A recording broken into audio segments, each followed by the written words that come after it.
বান্দার সাথে হাসি দেয়, আমরা অনেক সময় হাসি দিই, বক্তব্য অনেক লম্বা হয়ে যাবে, অনেক বিষয় তো। তো যখন আমরা হাসি দিই তখন আমরা বলি আলহামদুলিল্লাহ, এটা বলি না? কারণ বিজ্ঞান প্রমাণ করেছে হাসির সাথে 3000 প্লাস ব্যাকটেরিয়া, জীবাণু, ক্ষতিকারক যে ব্যাকটেরিয়াগুলো আপনার মস্তিষ্কে আঘাত করতে পারত, আপনাকে অথর্ব করে দিতে পারত, আপনাকে মরণাপন্ন করে দিতে পারত, সেই ব্যাকটেরিয়াগুলোর মধ্য থেকে এক হাঁচিতে 3000 প্লাস ব্যাকটেরিয়া চলে গেল। যেরকম সুবহানাল্লাহ। এই জন্য ব্যাকটেরিয়া চলে যায় বিদায় নবীজি বলেছেন 1500 বছর আগে যে হাঁচি দিলে আলহামদুলিল্লাহ বলতে, আমরা আলহামদুলিল্লাহ বলি। এখন আমার হাঁচি হলো আলহামদুলিল্লাহ বললাম, এখন আপনি শুনলেন, আপনি কি বলবেন? ইয়ার হামুকাল্লাহ। এরপরে যিনি ইয়ার হামুকাল্লাহ বললেন, আমি আবার ওটা শুনলাম, তখন আমি কি বলবো? ইয়াহদিকুমুল্লাহু ওয়া ইয়াসলিহু লাকুম।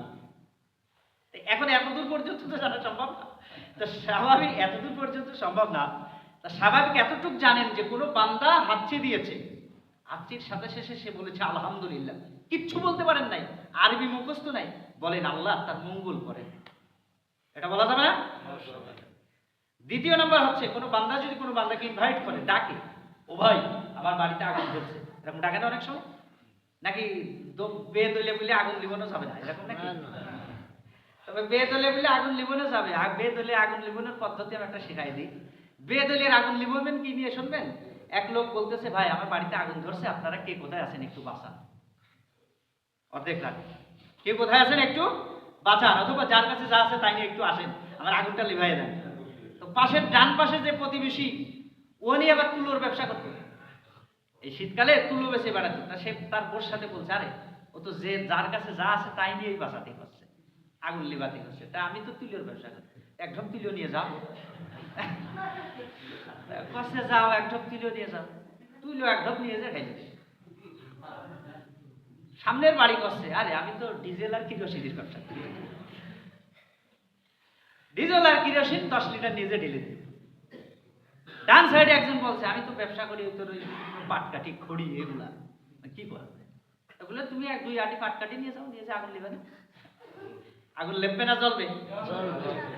তা আগুন লিভানোর উদ্দেশ্য করে যেরকম পেট্রোল আর ডিজেল নিয়ে আসে, আমাদের দেশের প্রতিবেশীরা আমাদেরকে ওইভাবে সাহায্য করে, আগুন লিভাতে আসে, আগুন জ্বালাইতে আসে।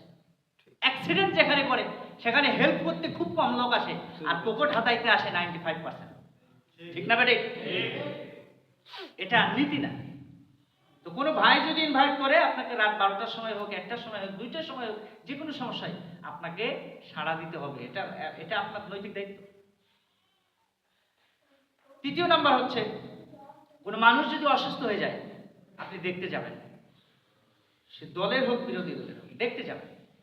চতুর্থ নাম্বার হচ্ছে কোনো মানুষ যদি মারা যায়, কোনো মানুষ যদি মারা যায় তাহলে সঙ্গে সঙ্গে তার যে কার্যগুলি রয়েছে, দুনিয়াতে যে কার্যগুলি রয়েছে আমরা করে থাকি, দাফন কাফন, এগুলোতে অংশগ্রহণ করবে।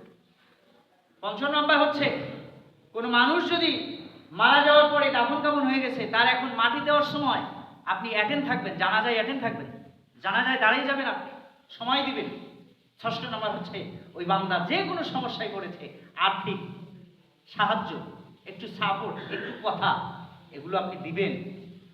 তা এই 6টার মধ্যে বেশিই দেখেন মরণাপন্ন অবস্থায়, রুগী হলে যাওয়া, দাফনে শরীক হওয়া, জানাজায় যাওয়া, কবর দিতে যাওয়া। তো জানাজা, দাফন কাফন, মৃত্যু, হ্যাঁ, আর দুঃখের সময় যাওয়া, এই 5টাতেই তো আমরা নাই, আছি।